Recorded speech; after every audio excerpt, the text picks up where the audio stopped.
اللہ اسے جنت کے اندر دسترخوان پہ کھلائیں گے، جو بھوکوں کو دنیا میں کھانا کھلائے گا اللہ فرمائیں گے حشر کے میدان میں بھوکا تھا تم نے مجھے کھلایا نہیں، یعنی میرا بندہ بھوکا تھا تم نے اس کو نہیں کھلایا۔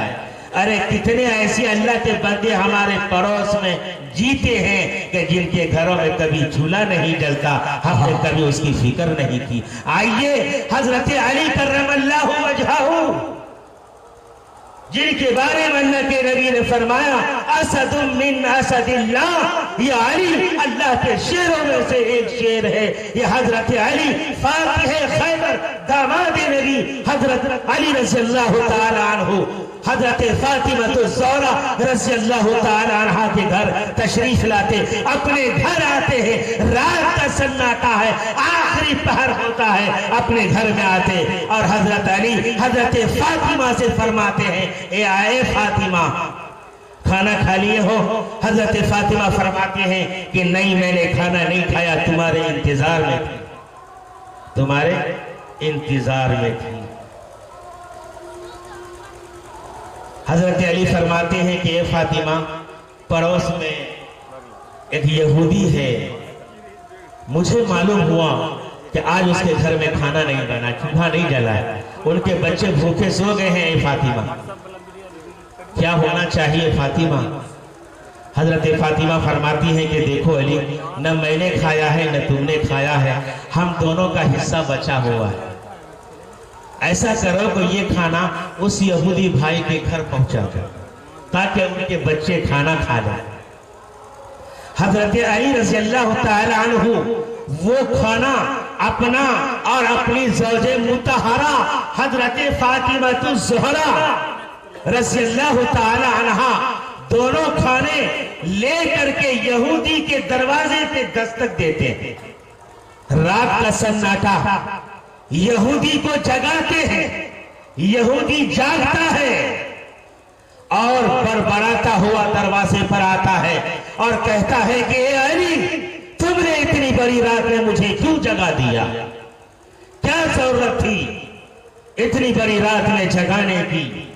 اے میرے دوستو آپ جانتے ہیں کہ یہود ایک ایسی قوم ہے جو اسلام کا سب سے بڑا دشمن ہے، جو ازل سے لے کے آج تک یہود اسلام اور مسلمانوں کے پکے دشمن ہیں، جن کی سازشیں، جن کی ناپاک منصوبے ہر زمانے ہر دور کے اندر آشکارا رہے ہیں، وہی یہود کے دروازے پر اللہ کے نبی کا دیوانہ حضرت علی کرم اللہ وجہہ کھانا لے کر حاضر ہے۔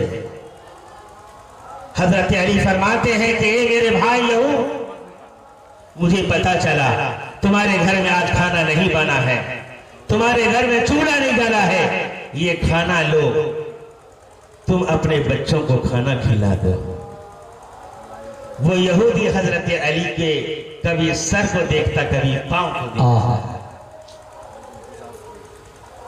کبھی منہ پر دیکھتا، کبھی نیچے دیکھتا، آخر یہ کہہ دیتا ہے اے علی کیا تم وہی علی ہو جو محمد عربی کا دیوانہ ہے؟ اے علی تم کس کے دروازے پر کھڑے ہو؟ یہ ایک یہودی کا دروازہ ہے۔ اے علی تمہیں نہیں معلوم کہ اس وقت اس دھرتی پر مسلمانوں کا، اسلام کا اگر کوئی سب سے بڑا اور کھلم کھلا دشمن ہے تو وہ قوم یہود ہے۔ حضرت علی نے فرمایا اے میرے بھائی یہودی، مجھے معلوم ہے کہ تم یہودی ہو، میرے دشمن ہو، اسلام کے دشمن ہو، انسانیت کے دشمن ہو، لیکن تم اللہ کا بندہ ہو، تم اللہ کا بندہ ہو، لہذا اسلام یہ نہیں سکھاتا ہے کہ وہ یہودی ہے، وہ کافر ہے، وہ مشرک ہے، وہ مجوسی ہے، وہ فلاں ہے، وہ فلاں ہے۔ اسلام نے مذہب کی کوئی تفریق نہیں کی ہے، اسلام نے مذہب سے بالا تر ہو کر انسانیت کا سبق دیا ہے۔ اسلام نے چولہا بند ہے تو بند رہنے دو، اسلام کا چولہا بند ہے اسے جلا ڈالو۔ اسلام یہ نہیں سبق دیتا، اسلام یہ سبق دیتا ہے چاہے پڑوسی، چاہے ہندو بھائی ہو، چاہے مسلمان ہو، چاہے یہودی ہو، چاہے عیسائی ہو، چاہے سکھ ہو، کوئی بھی دھرم سے تعلق رکھنے والا ہو، اگر اس کے گھر میں چولہا نہیں جلا ہے، اے مسلمانوں تم اپنے پڑوس بھائی کے گھر کا خیال کرو۔ حضرت علی نے فرمایا اس لیے میں تمہارے گھر یہ کھانا لے کر کے حاضر ہوا ہوں۔ چنانچہ اس یہودی نے یہ اقرار کیا، حضرت علی کے سامنے میں یہ اعتراف کیا کہ اے علی اب میں نے مان لیا کہ اسلام سچا مذہب ہے، سچائی کا علم بردار ہے، سچائی کا پیغامبر ہے، یہ سچائی کی دعوت دیتا ہے، یہ سچائی کا پیغام دیتا ہے، یہ محبت کا پیغام دیتا ہے، یہ انسانیت کا پیغام دیتا ہے۔ اے علی میں تمہارا کھانا ضرور کھاؤں گا، لیکن مجھے سب سے پہلے محمد عربی صلی اللہ علیہ وسلم کے دربار میں لے چلو، جہاں سے تم نے یہ اخلاق پایا ہے، جہاں سے تم نے یہ انسانیت کا درس پایا ہے، یہ انسانیت کے ساتھ ہمدردی اور یہ محبت اور یہ غمگساری تم نے پائی ہے، مجھے بھی اسی دربار میں لے چلو۔ اے علی یہ کھانا مسلمان کا ہے، میں یہودی بن کر نہیں چاہتا ہوں کھانا، بلکہ یہ مسلمان کا کھانا بھی میں مسلمان بن کر ہی کھانا چاہتا ہوں، مجھے لے چلو اسی نبی کے دربار میں، مجھے بھی اسلام کا کلمہ پڑھاؤ۔ اے علی تم گواہ بن جاؤ میرے اسلام کا۔ اس یہودی نے حضرت علی کے سامنے میں رسول پاک صلی اللہ علیہ وسلم کے دربار میں اسلام کا کلمہ پڑھ کر کے نور اسلام سے مشرف ہو گیا، اسلام کا کلمہ پڑھ کر کے مسلمان ہو گیا، اور مسلمان ہی نہیں بلکہ اسلام کا مبلغ بن گیا۔ اللہ کے نبی نے فرمایا وَمُحْسِيَ الْعُرْيَانِ وَمُطْعِمَ الْجَيَانِ، ارے بھوکوں کو کھانا کھلانے والا شخص اللہ کی نگاہوں میں ایسا ہے کہ جس کے لیے جنت انتظار کرتی ہے ملاقات کے لیے۔ اور آخر میں پانچواں شخص اللہ کے نبی نے فرمایا وَمَنْ صَلَّ عَلَى حَبِيبِ الرَّحْمَانِ، جو میرے اوپر درود بھیجتا ہے۔ دنیا میں اللہ تبارک و تعالیٰ کی جنت اس کی ملاقات کے لیے انتظار کرتی ہے، اس کی دیدار کے لیے تمنا کرتی ہے، مشتاق نظر رہتی ہے۔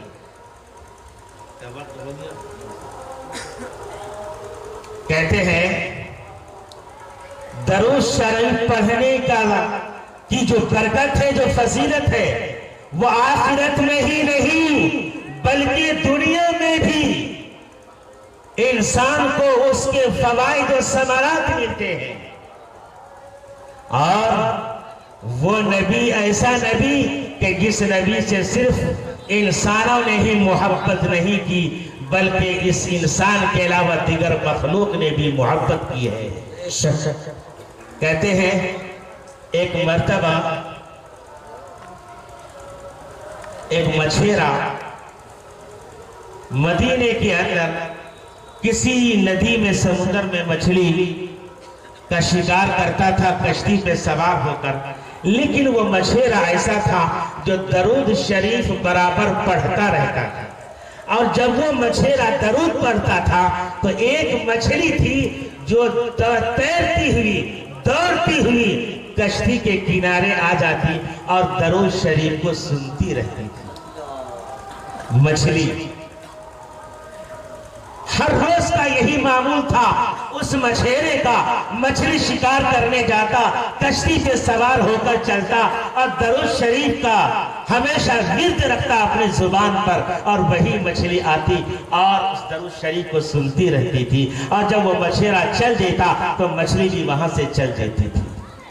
ایک دن اتفاق ہوا کہ مچھیرا کے ہاتھوں وہی مچھلی شکار ہو گئی، جو مچھلی روزانہ اس مچھیرے کی زبان سے ورد کلمات درود شریف کو سنا کرتی تھی۔ آج وہی شکار ہو گئی۔ مچھلی کو لے کر مدینے کی بازار میں بیچنے کے لیے لایا، بہت خوبصورت مچھلی۔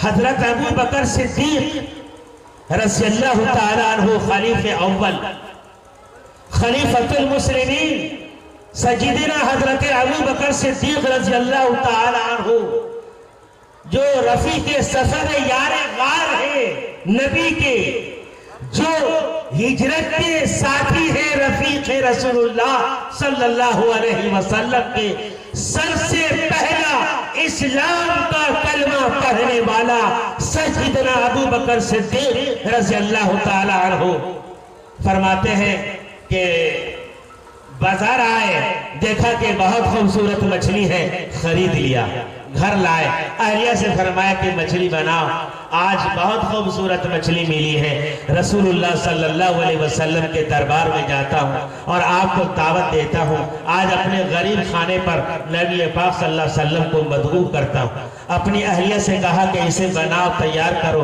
میں دربار رسالت میں پہنچ کر میں دعوت دیتا ہوں۔ اور حضرت ابو بکر صدیق رضی اللہ تعالیٰ عنہ نے آ کر رسول پاک صلی اللہ علیہ وسلم کو دعوت دی اور پھر تشریف لے گئے اور جا کر بیوی سے کہا کیا مچھلی تیار ہوئی، کیا تم نے کھانا تیار کر لیا؟ بیوی کہتی ہے کہ اے ابو بکر، میں نے تو مچھلی کو تراش لیا ہے، میں نے اس کو صاف کر لیا ہے، لیکن چولہا کے پاس لائی ہوں اور چولہا جلا رہی ہوں۔ اے ابو بکر، چولہا جلنے کو تیار نہیں ہے، میں گھنٹوں پریشان ہو چکی ہوں۔ اے ابو بکر، چولہا نہیں جل رہا ہے، اے میرے سرتاج، چولہا نہیں جل رہا ہے۔ حضرت ابو بکر فرماتے ہیں اللہ میں چولہا جلاتا ہوں، آپ خود چولہا جلا رہے ہیں لیکن چولہا جلنے کو تیار نہیں ہے۔ آس پڑوس کے لوگ بھی آگئے، کیا ہو گیا ابو بکر کے گھر میں، آج چولہا نہیں جل رہا۔ آس پڑوس کے لوگ پریشان ہو گئے، چولہا نہیں جل رہا۔ جب ہر حال میں تھک گئے اور مجبور ہو گئے تو جا کر رسول پاک صلی اللہ علیہ وسلم سے عرض کیا، حضرت ابو بکر صدیق رضی اللہ تعالیٰ عنہ نے کہ آج میرے گھر کا یہ ماجرا ہے۔ اللہ کے نبی نے فرمایا کہ اے ابو بکر، وہ مچھلی کہاں ہے جو آج تو نے خریدا ہے مدینے کی بازار میں، مجھے دکھاؤ وہ مچھلی کہاں۔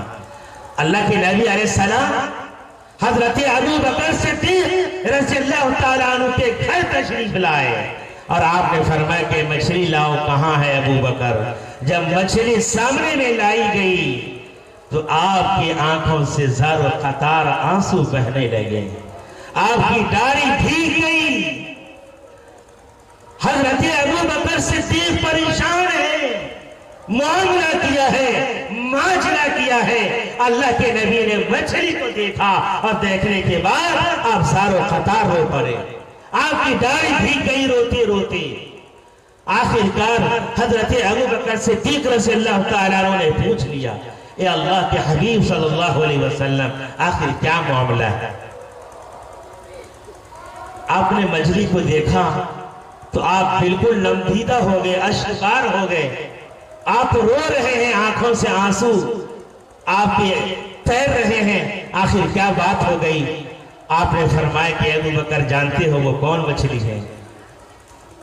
جانتے ہو ابو بکر یہ کون مچھلی ہے؟ اے ابو بکر، یہ وہ مچھلی ہے جو دنیا میں مجھ سے محبت کرتی ہے، جو دنیا میں مجھ سے محبت کرتی تھی، یہ وہ مچھلی ہے۔ اے ابو بکر، یاد رکھو، جو مخلوق اور جو شے دنیا میں مجھ سے محبت کرتی ہے یا کرے گی، ارے دنیا کی آگ یا اسے جہنم کی آگ بھی نہیں چھو سکتی، اسے دنیا کی آگ کیا جلا سکتی ہے، جہنم کی آگ بھی اسے نہیں جلا سکتی۔ جو مخلوق مجھ سے محبت کرے گی، مچھلی اللہ کے نبی سے محبت کرتی تھی، اس لیے چولہا نہیں جلا، آگ میں وہ مچھلی نہیں جلی۔ میرے دوستو، اللہ کے نبی نے فرمایا وَمَنْ صَلَّ عَلَى حَبِيبِ الرَّحْمَانِ، جو دنیا میں میرے اوپر درود شریف کا نذرانہ پیش کرے گا، جنت اس کے لیے انتظار کرتی ہے۔ انشاءاللہ ہم سب قرآن پڑھیں گے، انشاءاللہ ہاتھ اٹھا کے بولیے انشاءاللہ، انشاءاللہ رمضان میں پڑھیں گے۔